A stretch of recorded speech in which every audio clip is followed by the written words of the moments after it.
When you grow up chasing approval, you forget who you were before the chase began. Hey everyone, welcome back to Penny's Mind Files Method, the podcast showing you where the off ramp to the healing highway is when you're stuck on the life sucks road. In this episode, we're going to dig a little deeper into the accomplishment file. This is the file that originally formed the belief that I can do this. And it was one of the main files that contributed to who you believe you are, or in other words, your identity. Now, the thing about this file is that in the beginning, it would have started out in the love cabinet, like a lot of files. The first few narratives that would have gone into this file would be things like being celebrated or acknowledged, even for like standing up or going to the potty or using a utensil when you eat. Now, likely you don't recall these kinds of memories, but you probably saw videos of them. And so that's how you gained your memory of it. You would have been really little at the time. And when you're really little, there's no thought process. You're just willing to try anything. And there's no sense or thought of failure.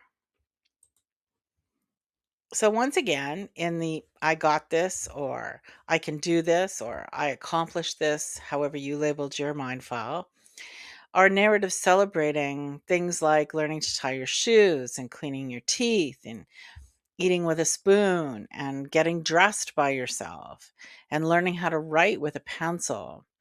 All the things that everyone learns to do as basic care, right? That's what these things are, basic self-care. And that's celebrated, well, it used to be celebrated anyway, because teaching self-sufficiency was an important part of parenting. Not because the parents wanted to abandon you, but because you needed to learn how to look after yourself. Otherwise, you would be dependent on somebody for the rest of your life. And being dependent on others used to be frowned upon because that opens you up to manipulation and abuse. Now, the irony is that despite learning to be independent, a lot of us still found ourselves manipulated and abused. So in your I can do this file, somewhere along the line there's going to be a narrative, a story about a time when somebody expected you to do something and you didn't meet that expectation. They either set a goal for you or had an expectation. For whatever reason it was, you didn't meet that expectation or that goal. And then when you let them down, when you failed, you felt the energy of the disappointment from that person. Because when you're kids, you are more willing to read that energy. You don't know how to articulate what that is, but you're reading it all the time. Now, this will be the first time that you add a dark filter to your mind file. It's probably going to be shame or guilt, depending on how you interpreted that disappointment and how important that person, how important their approval is to you. So every time now that that person sets a goal or has an expectation for you, your mind's process is going to reference that mind file because there's an expectation. Now, if you meet that expectation, that's great. You get to add another love filter to that file, and the overall energy is going to remain positive and it's going to keep you vibrating high. However, every time you don't meet that expectation or reach whatever goal they've set for you, your mind's process reminds you of the time you let them down, you failed, right? And another dark filter, again, probably shame or guilt, is added to that file. Now, the thing about the dark filters is they're heavy because they're layered. right? Shame holds guilt. And when you have a lot of guilt and shame, you eventually become apathetic. That eventually causes grief, and then fear starts to creep in into your mind's process and your thoughts. Literally everything you set out to do, the what ifs invade. And then you're like, oh, what if I can't do this? Right? Then doubt in yourself and your capability grows. If you follow me on social media, you would have probably at some point seen this little meme that says, doubt is the consequence of constant and chronic criticism, rather. When you fail to meet somebody's expectation, they don't tell you you failed. Instead, they just start hurling harsh criticism your way. You sense the anger, you feel the anger, the energy of the anger behind their words. And that's why all those words feel like little cuts. You're frustrated because you tried, and whoever it is that's disappointed in you isn't recognizing your or acknowledging your effort. So, this is where the intense desire to gain the approval of whoever it is that you keep disappointing, probably going to be a parent, that's where this desire is born. And then ultimately, you start forming the bad habit of seeking approval from others. And that's all related to this mind file. Expectations are tricky things because, on the one hand, you have to have goals for children. Otherwise, why would they bother to do anything, right? On the other hand, if the bar is set too high and the child consistently fails to meet that goal or the expectation, then whoever set that goal is ultimately responsible for that file jumping from the love cabinet over to the fear cabinet, right? But before you start to, jump on the blame train here, understand that whoever this person is, they have a very similar mind file. They learned the behavior to set these crazy, unrealistic goals and expectations, just like you've just discovered you did, right? They have the same mind file. It's going to have different narratives in it, but they have the same one. This is precisely why we all have to become more mindful of our own actions and the motivations driving those actions. Because the more we understand ourselves, the more we understand everybody else. Every single mind file that we create connects to another one. We just think they're separate because as we matured, we gained vocabulary. So our narratives and then the labels that we assign to the emotional filters, they become more sophisticated, but underneath, it's kind of the same wound. And this is also how the emotional filters get layered. So, for example, let's say that your parent enrolls you in some kind of extracurricular activity when you're really small. Maybe you're 5, you're 6, whatever. And this activity is, educational in some way. It's fun and you really like doing it. You put everything you have into learning this activity and you do okay, but you don't excel. You just do okay and you have fun. Now, initially, probably your parents are, well, all good. You're trying, you're learning, you're little, right? And eventually you're going to get better at it and you're going to do really good. That's their expectation. So they keep re enrolling you every year. But despite your effort, you don't excel. You just continue to do okay. So you're disappointed because you didn't get the acknowledgement that you expected. And your parents are disappointed because you didn't excel for whatever reason. So maybe if you're honest with yourself, you didn't really put the effort in, or maybe you did, and whatever level of aptitude you achieved was all you were capable of. You have to determine that for yourself. Either way, though, both of you are disappointed, and disappointment vibrates at the same frequency as shame. So these kinds of experiences create motivations behind our actions. And in the Mind Files method, we've determined that there's basically four basic energetic motivations. So why do we call them energetic? Well, because we get caught up in the energetic vortex of our family history. That's the energetic vortex of generational trauma.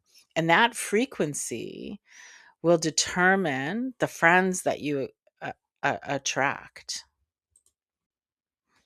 because birds of a feather flock together.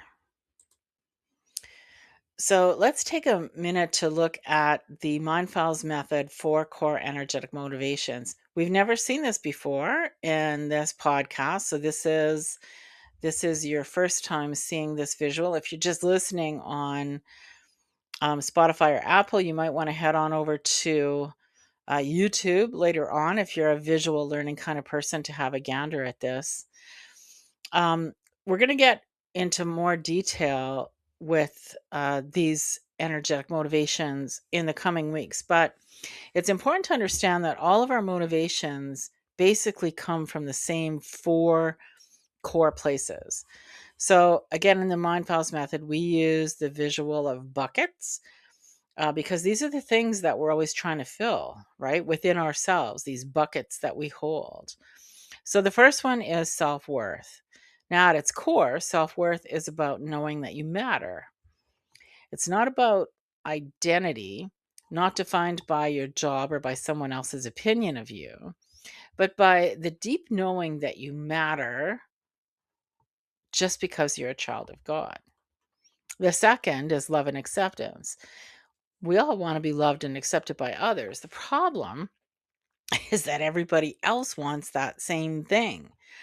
So what happens is that we form relationships with people whose bucket is as empty as ours. And then we expect to receive love and acceptance from them, but their bucket's empty, right? You can't give away what you don't own. So to fill this bucket, you have to gain love and acceptance ultimately from God first. And then once you have that, then you're going to attract people that are the same, and then both of you are going to have a full bucket and you can exchange healthy love and acceptance. The third bucket is purpose and meaning. If we don't have purpose and meaning, then what are we doing here? It's the existential question, right? We'll get to the specifics again of all of these ones, purpose and meaning later, but we just want to introduce it in this one. So, purpose and meaning is really what was God's plan for our path and why did He send us here? Uh, anyway, finally, we have the safety bucket, safety and security. And if you're not grounded, then you're just flailing around in life, right? And that kind of energy creates a lot of anxiety and fear. So, how do you get grounded? Well, by forming a relationship with God. Because again, right, if you're looking to people to fill these buckets for you and they're looking to other people to fill their own buckets, everybody's looking to somebody else to fill a bucket because that's in the energetic frequency you're vibrating in, which means you're attracting those people. You have to fill your buckets first. And the only way to do that is through a very healthy and dedicated spiritual practice. So that's not to say that people can't give you some of these things, can't put stuff in your bucket temporarily. They can. Of course, they can add to your bucket, but they'll add so many times because if you're not reciprocating in the way that they expect, right? You have to be giving back somehow. Then they're going to quit adding to your bucket. And then what? Right? See, people don't continually give without getting. And if you're constantly getting, you're giving something, you just might not be aware of what that is. Right? That's why we can't rely on people to fill our buckets. Because when they stop giving, then what do you do? Right? Like, how does that bucket get filled? The contents of your bucket is your responsibility. You have to fill them. And again, the only way to do that is through a dedicated spiritual practice. You just got to join God's team. Okay, so back to the accomplishment file. What about the people who are constantly told that they're awesome or think that they're awesome when they're not? Several years ago, I think what happened is somebody took the fake it till you make it idea way out of context and distorted it to gargantuan size. And that it's a good thing to pretend philosophy was born and adopted by a lot of people. So people who participate in these kinds of things really believe that they're not contributing to harming somebody's self-worth or doing any damage at all to other people.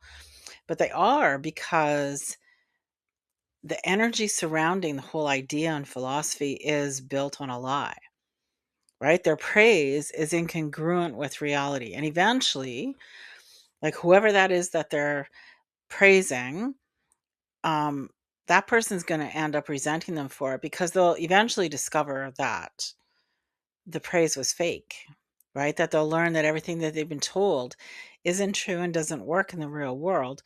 They're going to feel betrayed. Now, betrayal is an archetypal wound tied to abandonment.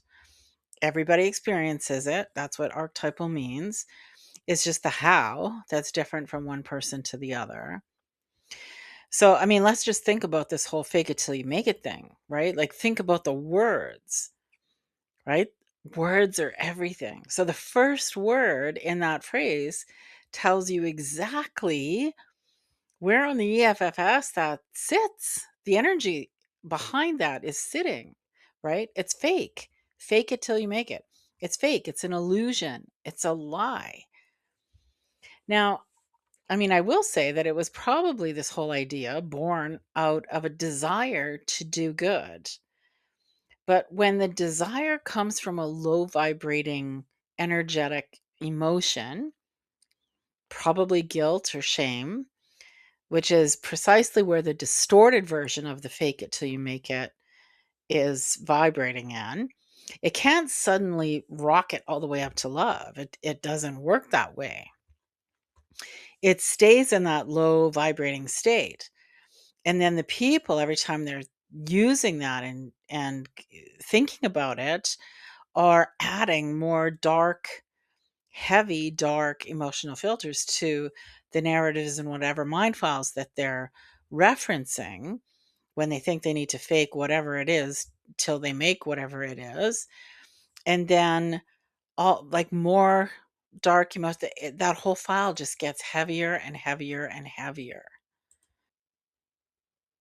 So, okay, what if that's you? What do you do if you discover that your accomplishment file isn't in your love cabinet and it's actually in your fear cabinet and it's weighing you down? It's got so many heavy, dark emotional filters in it, it's weighing you down.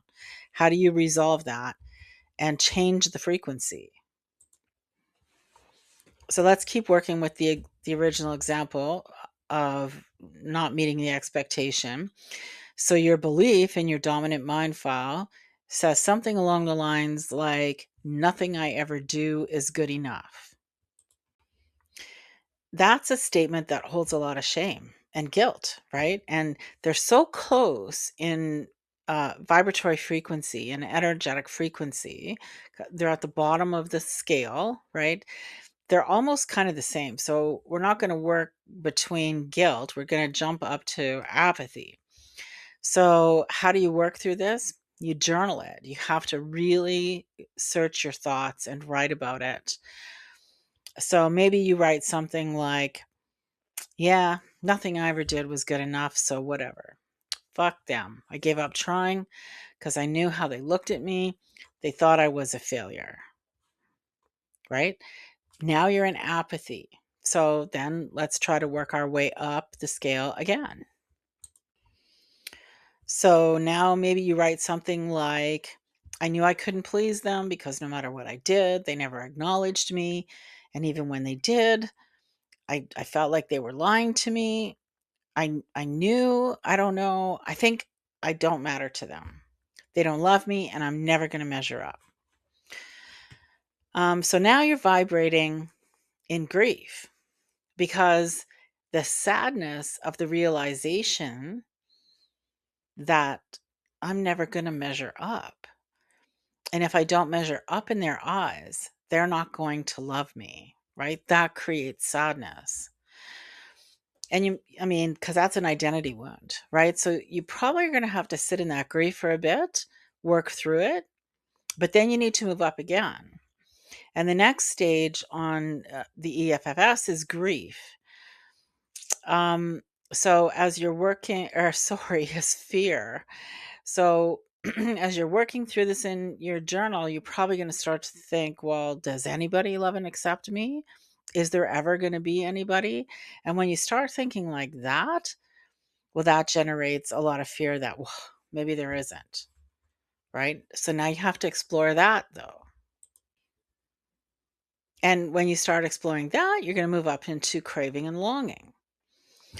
So you start to recall maybe all the relationships that you were in and hoping that you were going to be loved and accepted just the way you were. But then when you think about that, that reminds you of all the relationships you had that didn't work out.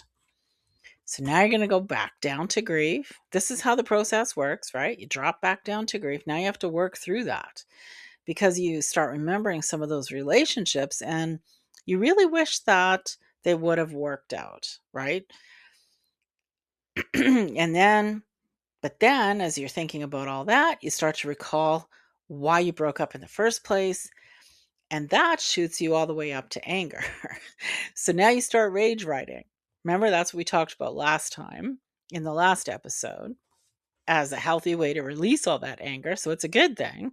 So you start rage writing about all the failed relationships because now you remember why they failed, right? Then you're going to move back down into craving and longing. You start fantasizing about finding the love of your life, right? Who's going to accept you as you are? Eventually, you're going to move up to pride. So you start writing about all the reasons why somebody should love and accept you as you are. You start listing all your good qualities and what a great person you are. But then when you start thinking about that, all of a sudden you start remembering all the times when people called you names or criticized you and made you feel like you weren't as good as you think you are. And you remember all those criticisms and then, oh, right, all the times that you guessed it, you didn't meet somebody else's expectations. So this is the process that helps you determine what the energetic motivations behind your actions are, right? You move up to courage where you realize that, okay, like I'm ready to learn how to do things differently because now I understand that the buckets I'm trying to fill here are self-worth and love and acceptance, right? Because I want to get up the EFFS all the way to genuine love, right? Desire is a need. And when you think you're without it, so in our example, you're without genuine love and acceptance, that starts to deplete your self-worth. So this is where forming a relationship with God, why it's important that you start this spiritual practice and start working on it, because the only way to discover a different perspective is to start looking for one, right? If you keep searching in the same place, you're staying in the same place. You have to look outside of your comfort zone and go to a different place if you're really ready to move yourself up the scale. And so that's why reading, maybe you have to read a bunch of books. Maybe you have to watch a bunch of podcasts like this one. Maybe you have to do whatever you have to do to get exposed to new ideas and then find the spiritual path that makes the most sense to you. So, in my healing journey, I found A Course in Miracles to be the book that helped me the most. I mean, I read a lot of books, right? Took a lot of courses, I did a lot of stuff, but this was the book that really made a difference for me, which is why I reference it a lot in this podcast. So, in chapter 1, in section 6, this is talking about the illusion of needs, right? Because we think that we're missing, there's something wrong with us. We're missing something. We're trying to fill those buckets. And that's what this chapter is talking about. It says, "You who want peace can find it only by complete forgiveness." Okay, so you've worked your way up to courage on the EFFS and you're like, "All right, I know I need to do something different. It says I need to forgive. Okay, I don't know why I have to do this, but all right, I'm willing to learn why and I'm willing to do it." Right? Because if you want to escape from the lower half of that EFFS and move up to the top, you got to start doing things different. So let's keep reading. No learning is acquired by anyone unless he wants to learn it and believes in some way that he needs it. Okay, so far so good, right? You are ready to learn and you accept that you need to learn. Fantastic. While lack does not exist in the creation of God, it is very apparent in what you have made. It is, in fact, the essential difference between them. Lack implies that you would be better off in a state somehow different from the one that you're in, till the separation, which is the meaning of the fall. So that's referring to the fall in the Bible, right? Nothing was lacking. There were no needs at all. Needs only arise when you deprive yourself. You act according to the particular needs that you establish. This, in turn, depends on your perception of what you are, right? So, your perception of what you are. Who do you think you are? What, in your mind, what's your identity, right? This is ultimately what needs to be corrected. Now, the last part of this section here that we're going to read says, a sense of separation from God is the only lack that you really need to correct, right? So you've moved up the EFFS to courage and you're sitting there now and you're learning a new way to do things. You're probably going to have to sit there in and consistently vibrate in that for quite a while. Because learning who you are really does take a lot of courage because you have to face the good, the bad, and the ugly, I always say, of you, right? And people don't like to do that. They only want to see the good, right? But there's bad parts of everybody. And those parts make us feel uncomfortable. But you have to face it and recognize it because everybody has the potential to be bad. It's the power of choice, right, that determines which side of the emotional filter frequency scale you're going to consistently vibrate in. Because remember, right, the universe responds to your true beliefs, not what you think, but what you actually believe.